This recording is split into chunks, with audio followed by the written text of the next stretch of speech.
เพิ่งมาถึงครับมีเวลาแต่มื้อนี้ล่ะมื้ออื่นก็สิบ่มีเวลาแล้วว่าเฮ็ดทั้งกลางวันกลางคืนครับเอ้าเฮ็ดทั้งกลางวันกลางคืนสิไปพักผ่อนตอนไหนบัดนี้อ้ายน่าจะนอนพักเที่ยงกินข้าวก็นอนชั่วโมงหนึ่งอ๋อคือเฮ็ดงานหนักไปแท้คอมเมนต์แบบลบแล้วรู้สึกแน่แหละบ่รู้สึกอยากแนวใดหายเลยแห้งเนาะเฮาก็ยังไปเบิ่งซะก่อนแล้วไปสิเว้าหยังสนใจหยังโดยกับคนอื่นมันก็หลายคนหลายความคิดก็คืออันมื้อนี้ล่ะเจ้าลงเด็กน้อย อยู่หยังกันล่ะคำม่วนน่ะเข้าไปอ่านคอมเมนต์กันมีผู้เว้าให้หมอให้เธอก็บ่น่าสิเว้าให้กันเรื่องของไผของมันมันบ่มักก็บ่ต้องเบิ่งเรียนผ่าน โดยก็มีทั้งแบบว่านี่ขะดงเพลงโพดเพิ่นว่า โอ้ยบ่มีปัญหาเด้ท่านรองมีปัญหาแต่ใจนั่นแหละ เออ ใจของ เว้าแท้เว้าแท้บ่ขะดงบ่มีปัญหาอ้าย อยู่ที่ใจของเขาเขามักเฮาก็ยอมเสีย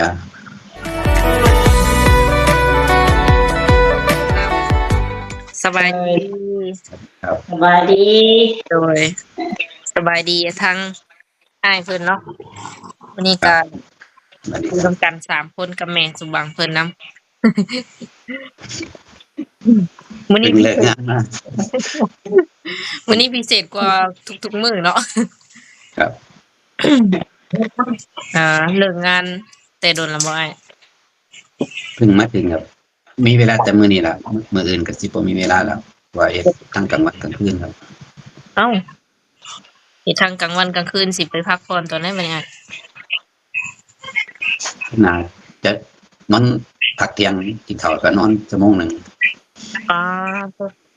คือเฮ็ดงานหนัก ไป แท้ โอ้มันมีงานกับเขามาเอาไป2 ทุ่มเลิกตี 5อาบน้ำ6 โมงเช้าก็ไปต่อ อืมอันที่เฮ็ดงานหนักนี่เร่งกันแบบว่าหาค่าสินสอดบ่อ้ายหรือจังได๋ คือมีงานเขานะครับก็เลย อ๋อ ก็มีส่วนอยู่ มีส่วน มันมีจักหนึ่งใครอยู่เนาะที่ได้4-5 หมื่นอยู่ โดยก็คือหลังจากที่ว่ามื้อนั้นที่ว่าเฮาได้มีการอัดคลิปที่ว่าอ้ายสิสู้ต่อเนาะถูกหรือแพงก็คือสู้ก่อน ก็ไปถามถามเบิ่งก่อนครับ โอ้เลยที่นี่เลยสงกรานต์แล้วอ้ายน่ะสิมาทาบทามเบิ่งก่อนบ่ แม่นครับ อืมบ่หลุดบ่ขึ้นส่ำนั้นบ่อ้ายตอนนี้นะ วันนี้กับแม่เขาคนแหล้ว เออ อยู่นำเป็นเฒ่าเนาะ แม่นครับ อืม เป็นสิเอาว่าเฮาบ่ฮู้กันนะเป็นหน้าแล้ว เออ ว่ากันเรียนกันก่อน คืออ้ายเองก็ยังบ่แบบว่าเชื่อยังบ่เคยเว้ากับแม่เฒ่าจักเทื่อเนาะ บ่ครับ ปัจจุบันนี่ก็แบบว่าอ้ายกับน้องแพทย์เพิ่นก็ยังรักกันดีอยู่บ่ คุยกันอยู่มื้อนี้แต่เมื่อวานนี่ งอแง หมายถึงน้องแพทย์งอแงบ่ แม่นครับมื้อนี้เป็นอารมณ์ดีครับ เออมีมื้ออารมณ์ดีแล้วก็มื้อหงุดหงิดอีกเนาะ เพิ่นสาวหลาเพิ่นเอาแต่ใจเพิ่น เฮาก็เอาใจเพิ่นเลยแต่เฮาก็ไปลั่นเพิ่นนี่เป็นสินั่นคือว่านี่เป็นสิ ลูกสาวหลานเนาะ แม่น ทางอ้ายก็เข้าใจบ่แบบว่าเวลาที่น้องเพิ่นหงุดหงิดหรือว่าเอาแต่ใจอิหยังประมาณนี้นะอ้ายรับได้บ่ บัดนี้เริ่มรู้ใจเพิ่นแล้วว่าเฮาต้อง อย่าไปขัดใจขัดใจนี่เป็นเราว่าครับแต่เขาตามใจนี่เป็นสิมันดีไว้เราก็ต้องเอาใจเขาเลย ตกเป็นเรื่องต่างวัยเลยในน้องเพิ่นนี่ก็เอาใจอ้ายอยู่บ่แบบว่าหรือว่ามีแต่อ้ายนี่เอาใจน้องเพิ่น ส่วนหลายเนาะส่วนหลายไม่ได้เอาใจเพิ่น อืม มีแต่อ้ายที่เอาใจติ อืม แต่ว่าอ้ายก็รับได้แล้วก็ยอมรับนิสัยของเพิ่นได้แม่นบ่อ้าย ยอมรับเพราะว่าน่ะมากเด้เนาะ มากเลย ก็รับได้นะไม่สมบูรณ์ เออสมมุติว่ามื้อหน้าอยู่นำกันอยู่กินนำกันแล้วก็น้อยหนึ่งก็ร้ายน้อยหนึ่งก็เครียดน้อยหนึ่งก็งอนอิหยังประมาณนี้นะก็สิมันง้อมันหยังเพิ่นอยู่บ่ เราต้องคิดไปไกลๆแบบว่าภายภาคหน้าที่เราจะได้อยู่ร่วมกันสมมุติว่าเนาะอืม อันแต่อยู่น้ำกันมันก็สิบ่ปานนั้นหรอก เมื่อยงอกเมื่อยงอก บ่ม่วนเนาะมันก็แล้วแต่เฮาบ่ตามใจนี่โอ้เป็นฤทธิ์แล้ว โอ้ ถ้าเฮาบ่ตามใจนี่มันเฮาสิเว้าม่วนปานใดเพิ่นก็บ่ลงเลยเว้าบ่เซาบ่จบ อืมตามบ่ตามใจติ อืม ลักๆนี่แบบเพิ่นจะเอาใจตนเองหลายๆก่อนอ้ายเนาะ นี่อ้ายกับลูกหลานด้วยกันเด้คือบ่เอาใจเจ้าของเสีย แม่นสิบ่อ้าย แม่นลูก เออ 14คนเนี่ย เออน้องก็หาน้ำหูได้ว่าอ้ายเป็นลูกชายหลาน ใช่ครับลูก14คน อืม ตาย5คนก็ยังเก่าคนลูกชาย2ยิงมันบ่ฮู้เกิดบ่ทันซุมไปก่อน อืมถ้าว่าแบบว่าตกลงปลงใจเรื่องสินสอดอีหยังเรียบร้อยแล้วก็ทางอ้ายนี่สิข้ามไปอันอิหยังก็ญี่ปุ่นบ่อิหยังก็เกาหลีบ่ คือสิบ่ไปแล้วล่ะ ลองว่า ก็สอบถามแล้วเงินเดือน 60,000เอง เดือน 60,000อยู่หั่นนะ อยู่นี่ครับ เดือน10,000เนาะ FC อยู่ไทยมันก็สูสีอยู่ครับ อืม ก็จะอ้ายไปทั้งกลางวันกลางคืนก็ได้1,600 โดยไปที่นี่ก็เลยบ่ไปแล้วที่เปลี่ยนใจแล้วติ เห็นได้แล้วเพราะว่ามื้ออื่นเริ่มสตาร์ทแล้วเด้กลางวันนั้น อืม มีเงินนอนอยู่ชั่วโมงหนึง โดยเป็นจั่งใดซะแบบว่าเข้าไปเบิ่งคลิปเจ้าของก็โอเคอยู่บ่ คลิปเจ้าของอ่านคอมเมนต์แล้วบ่โอเคปานใด บ่โอเคปานใดบ่โอเคเรื่องประมาณไหนอะ อย่างบ่ตั้งไว้มันเป็นไปบ่ได้เห็นบ่เขาบอกบางคนเขาว่าเดี๋ยวก็มีช่อง YouTube ไทยน่ะบ่เอ่ยชื่อเพิ่นก็ว่าโอ้ยแม่เขาบ่ให้เอาดอกเพิ่นว่าไปสิให้ลูกเขาคนอายุหลายเห็นบ่เขาก็บ่ว่าเขาอยากเว้าก็เว้าไปเฮาก็ลองพิสูจน์เบิ่งไปให้มันถึงมันฮอดซะก่อนว่าเขาบ่เอาไปจังได๋ว่ากันใหม่ โดย บ่มันอยู่ที่คน2คนครับ ลองเบิ่งจักตั้งบ่ มันอยู่กับคน2คนความหักระหวังต่างไว้เนี่ยมันบ่เกี่ยวกับผู้อื่นสิว่าจังไดก็ตามเพราะว่า อืม อยู่กับเฮา เวลาที่มีคนเว้าให้แบบว่าบ่สมกันบ่เหมาะสมกันจังซั่นจังซี่อายุต่างกันก็หลายประมาณนี้นะอ้ายรู้สึกแบบประมาณไหนแบบอยากร้ายบ่หรือว่าแบบชิลๆแบบธรรมดา มันก็ต่างอารมณ์ก็ก็อยากให้อยู่แต่บางอารมณ์กันเฮาเจ้าอ่านเฮาก็เฉยๆเพราะว่าคิดมันเขาก็เฮาบ่ฮู้เขาแล้วแต่เขาสิว่าเขาบ่ได้หาให้เฮากินเอานี่ล่ะตอบตรงๆเลยเฮาบ่ เป็นยัง เห็นญาติเฮา โดยเป็นอะไรสัญญาณขาดผม คอมเมนต์แบบลบแล้วรู้สึกแน่แหละ บ่รู้สึก อยาก แนว หา ใด ย เล แน่ ย เนาะ เฮาก็ยังไปเบิ่งซะก่อนแล้ว ไปสิเว้าหยังสนใจหยัง โดย คนอื่น มันก็หลาย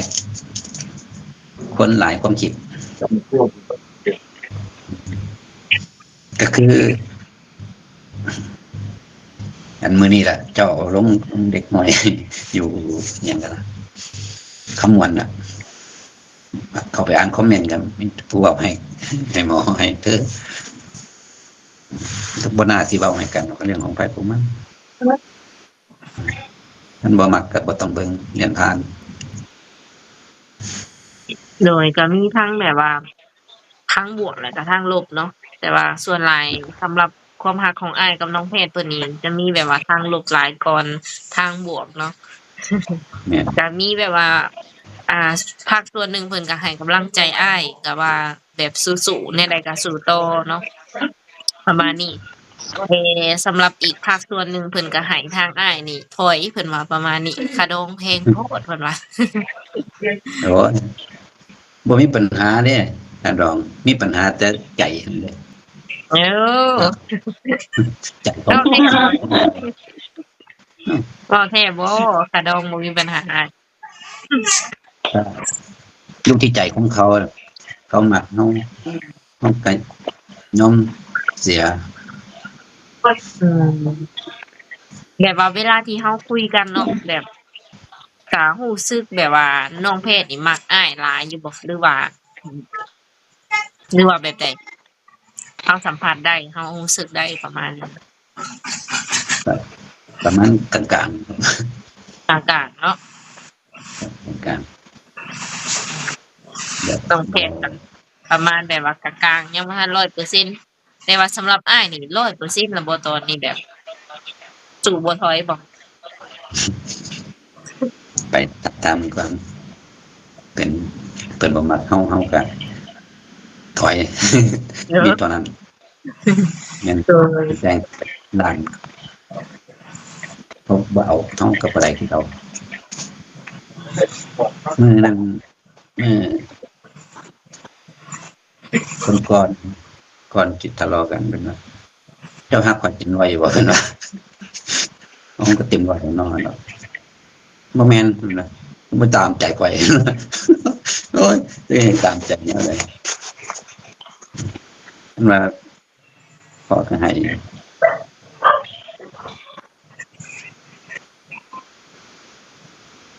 มื้อนี้บ่ได้ไปตักไปสั่ง ทางทางสาวบนเตียงนี่รู้สึกว่าเสียงรบกวนอย่างละลายเนาะมีเสียงรถเสียงลางเพราะว่าจะเป็นหมาเห่าหอน แถมมืดอีกเนาะ แต่มื้อนี้ มื้อบ่เปิดไฟเนาะ ไผไปมันได้แค่นี้เด้ไผน่ะ อืมยังอยู่ในสุดทำงานอยู่เด้เนี่ยอืม เออ มันเข้ามาห้องปิดห้องไว้ ก็คือขออนุญาตถามแบบเป็นอะไรมื้อนี้คือแบบว่าอ้ายจึงได้มาแบบว่ารวมตัวกัน อยากเว้าทีเดียวบ่หรือว่าแบบใด อยากบอกทีเดียวเลยออกพร้อมกัน2 2เลย สบายว่าคงหักตังค์ไว้นี่ไผเว้าหยังก็บ่สนใจหรอกเพราะมันอยู่คน2 คนผู้อื่นจะคือคนนอก ก็คื ให้ อ ไป อยาก สุดก่อน อยากออกมาแบบว่าสิว่าคอนเฟิร์มเนาะความรักต่างวัยก็คือ ภายภาคหน้าแบบว่าสิสมหวังหรือว่าใดๆก็ยังบ่ทันฮู้100%แต่ว่าตอนนี้นี่อ้ายก็ยืนยันว่าสิสู้ต่อเนาะแล้วก็ยังสิคบกับน้องเพิ่นต่อแม่นบ่อ้ายคบไปเพิ่นกลัวสิไปเจอกันนะเจอกันแล้วถ้าเขาบ่โอเคบ่ตกลงเราจังถอย ถ้าเขาบ่โอเคนี่คือสมมุติว่ามาเห็นหน้ากันแล้วเขาบ่โอเคเลยอ้ายสิแบบว่าทำใจได้บ่คิดว่ามันก็ต้องได้แล้วเพราะว่าครับต้องเข้าใจอยู่ต้องได้เพราะว่าต้องผ่าน ทำอะไรก็ต้องได้เนาะเอาบ่มักเนาะล่ะเนาะ เพราะผ่านมาหลายคนแล้วเด้เอาหูคน ทำบ่ได้สิซื้อขนมอมยิ้มได้ไว้ท่า เพราะดอกมีประสบการณ์อยู่ มันหลายคนเนี่ย เด้อ น้ำหลับเหมือนสติปัญญาคือวัยรุ่นผมเนี่ย สงกรานต์นี่แบบว่าสิมาแท้บ่อ้าย สงกรานต์ครับแต่มันกันเลยไปหลังจักหน่อยบ่ฮอดลงหน้าหรอก โอ้ลงหน้า บ่ได้ไปทำหน้าต่อยหรอก อืม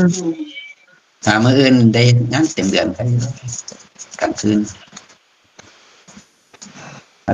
นเฮ็ดทั้งกลางเว้นกลางคืนนี่เฮ็ดเดือนหนึ่งบ่อ้ายเดือนหนึ่งเต็มๆเลยบ่บ่แล้วแต่งานบางอันไปเฮ็ดอยู่สนามบินสุวรรณภูมิเดือนหนึ่งมื้อละพันก็เดือนก็ประมาณ 48,000 อืม ไปสนามบินมันมีเวลาพักเลยเลิกบ่าย 3เนาะก็มานอนฮอด 4 ทุ่มแล้วก็ไปเฮ็ดก็เลิกตี 3ก็มานอน มันก็ อ่า ว่าเขาบังคับ แต่ว่าทางอ้ายเองก็เคยเฮ็ดแล้วบ่แบบว่าเฮ็ดกลางเว้นกลางคืนพร้อมประมาณนี้นะ เคยอยู่ ไว้หน่อยเนาะ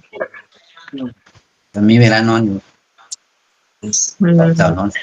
ตอนเที่ยงก็นอน เด็กแห้งแข็งแห้งเนาะ ธรรมดา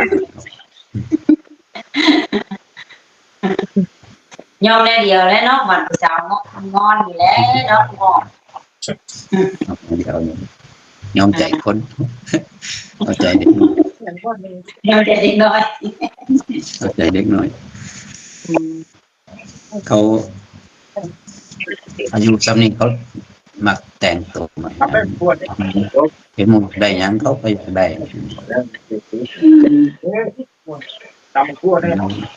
ก็เลยแอบรู้เขาอยากได้นั่นเขาอยากได้นี่ เออตามมาทั่วเส้นสีมันขึ้นให้เด้อ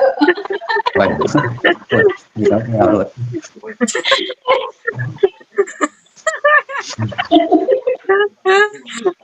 ตันเว้าเรื่องความรักกลายว่าเป็นเรื่องตำรวจเนาะแรงกำลังสิกินข้าวประมาณนี้นะ คลิปนี้ปล่อยที่นี่อยู่หรอกคอมเมนต์หลายๆนะ เออ บ่สนใจหรอกว่าเป็นเรื่องของเขาเป็นเรื่องของเขา ต้องคนเปลี่ยนแล้วหลายของ โดย FC เจ้าหลายแม่สมหวังแม่สมหวังบ่ถึง10แถวซะ สองเจ้าดังของผม อ่านทุกคอมเมนต์เลยบ่อย อ่านเบิดดิเลย อ๋อ เปิดหลายรอบเลย โอ้ เปิดอ่านบ่เปิด3 รอบเนี่ยพักเที่ยงเขาก็เบิ่งตื่นเช้ามาก็เบิ่งนะมื้อแลงมาฮอดน้องเขาก็เบิ่งอีก3เที่ย แสดงว่า เปิดอยากคงเล่นนะ วันนี้ผ่านไป2-3 มื้อแล้วก็เศร้าสมาจะเรียนไปเป็นไหนมองใดก็โอ้เป็นตนากูที่นอกเป็นตนาเจ้าของเรียนไปมือหลังมาเรียนไปเอ้าเห็นแต่ภาพเจ้าของคือนานหลบเนาะคลิปที่เจ้าลงไปคือนานหลบเลยนะ โดย กินข้าวกินน้ำแล้วบ่นี่เนาะ กินแล้วครับ กินเนาะ แต่ละมื้อนอนเด้อไว้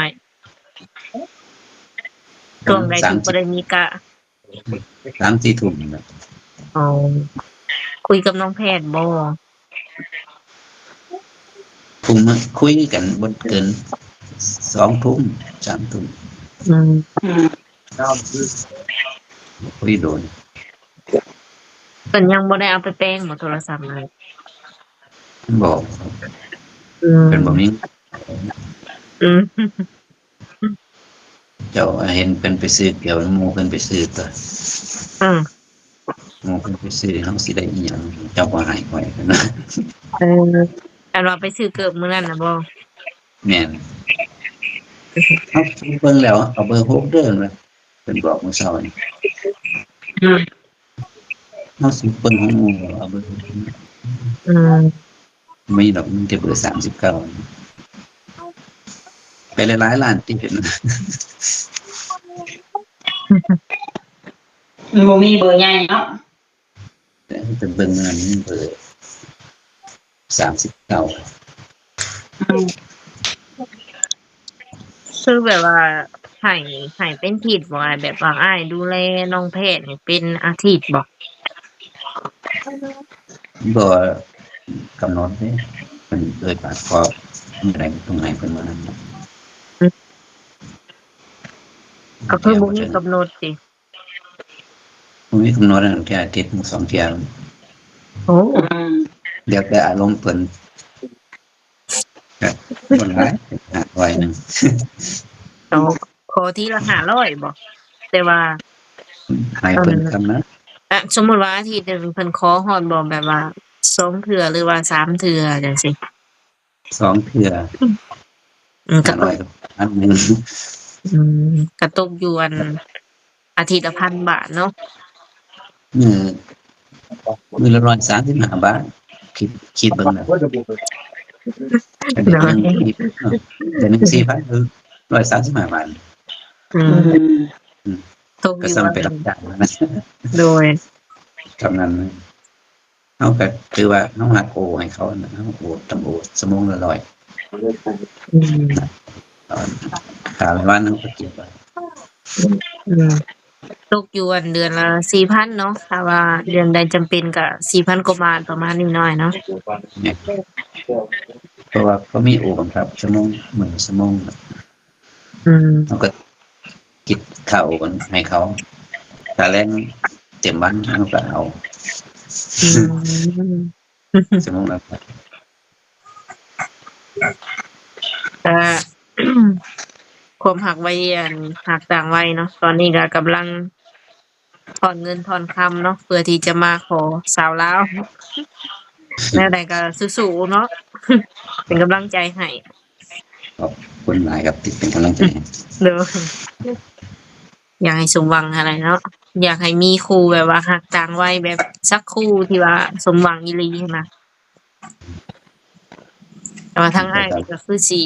100%อยู่เนาะแบบว่าขออนุญาตถามอ้ายแบบว่า ลูกเต้าเฮาเพิ่นก็บ่ได้ว่าบ่ เขาบ่ได้ว่าหรอกไงล่ะมีครอบครัว อ๋อคันเฮาสิสร้างครอบครัวกับแบบว่า อันคนที่อายุน้อยกว่านี่ลูกเพิ่นก็บ่ได้ว่าหยังเนาะ โอ้ยบ่เฮาบ่ได้เอามาอยู่นำกันได้เอามาอยู่นำลูกอยู่นำแฟนของนะเราบ่ได้เอามาอยู่ในครอบครัวเดียวกันกับลูก อืมโดยจ้ะโอเคเนาะแม่สมหวังมีหยังอยากถามเพิ่มเติมอีก อยากถามเพิ่นว่ามั่นใจในตัวน้องแพทย์หลายเส้นไหนแล้ว นั่นใจตายมัน50 อาชีพมาเด็กเนาะ ครับเป็นร้อยแบบผมเกิน เรื่องการตัดสินใจเนี่ยแม่นขึ้นอยู่หลังจากที่มาถากทางเนาะแบบนั้นบ่ ตัดสินใจจังได๋บ่ เอาตัดสินใจว่าสิขอหรือสิแต่งประมาณนี้นะ โอ้ แม่นหลังจากมาถามทางมันมีเฒ่าก่อนเนาะ ถามเบิ่งก่อนแล้วจังเป็นรับได้เฮาก็จังขอจังมัน สรุปคือทางไอ้นี่แม่น ไปจู่ๆก่อนแล้วขอ สิ่ง เช้า ที่เห็นเนาะ ได้แล้วแม่นน่ะคุยกันก่อนเพราะว่าสิถามว่าเป็นจังไดมาจังไดเนาะเห็นบ่ขอเพิ่น เออ อืมขอลูกสาวแม่เนี่ย คือว่า เออ ไปอยู่ก็ว่าไปตัวบ่ยังไงก็บ่ขอ อืมก็มีแต่ฉะนั้นแหละ เมื่อไหร่ก็พักผ่อนหลายเนาะ ใช่ ไม่ ครั อา บบ น้ำ พักผ่อนหลายก็โอเคซะเนาะมีแต่ว่าอันก็สิประมาณนี้เพราะว่าบ่มีหยังหลายมีแต่มาอัปเดตว่าอ้ายจะไปต่อหรือว่าแนวใดกับเรื่องขะดงแล้วก็แบบว่ายังฮักกันดีบ่จังซั่นจังซี่นะก็คือตอนนี้ก็ยังโอเคยังฮักกันดีเนาะแล้วก็ยังที่จะไปต่อ ขะดงนี่คือบ่ซีเรียสเนาะ บ่อย อืมโอ้สุดยอดเลยอ่ะ เรื่องได้กันสมมติว่ามักแล้วบัดนี้เพิ่นขึ้นกระดองอีกอ้ายสิว่าได้ล่ะ ฮะ สมมติเพิ่นขึ้นกระดองยักขึ้นอีกอ้ายสิว่าได้ล่ะ กับบ่ว่าจังไดแล้วว่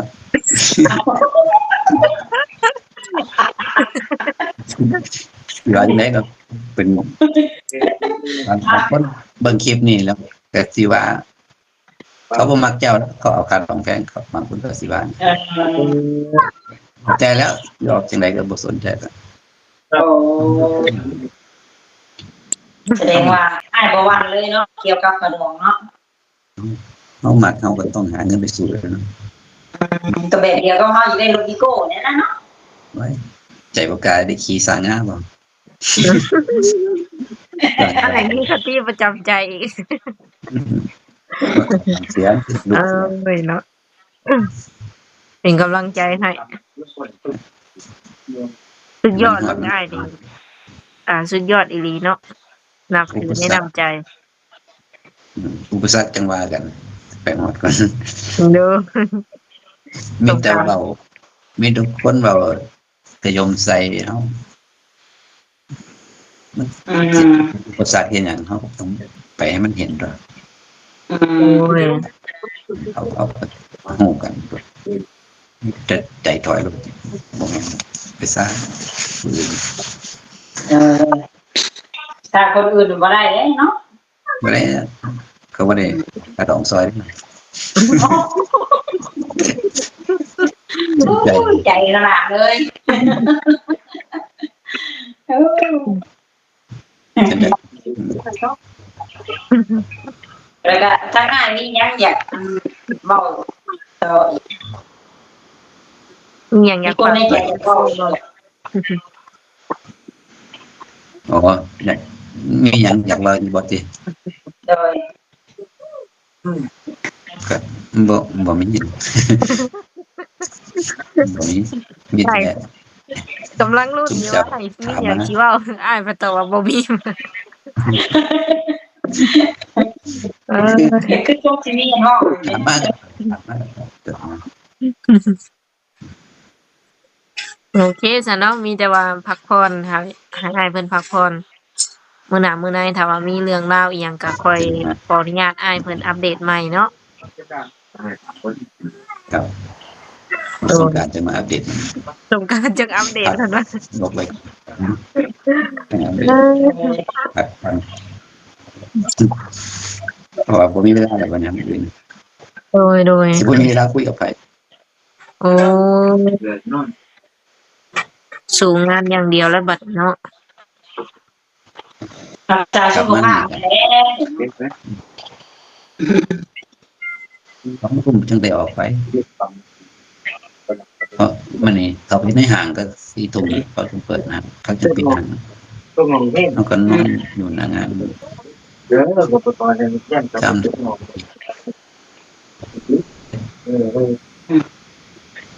โอเคเนาะอ้าย ไว้คุยกันเมื่อใหม่เนาะ ครับ เลยทั้งสามเทียบตามชั่วกับตามหุ่นด้วยเป็นประปักเลย เขากินน้ำเรื่อยเด้อเขากินน้ำลงกัน เลยสบายดี สบายดีอะไรขอบใจละลายๆเด้อ เลย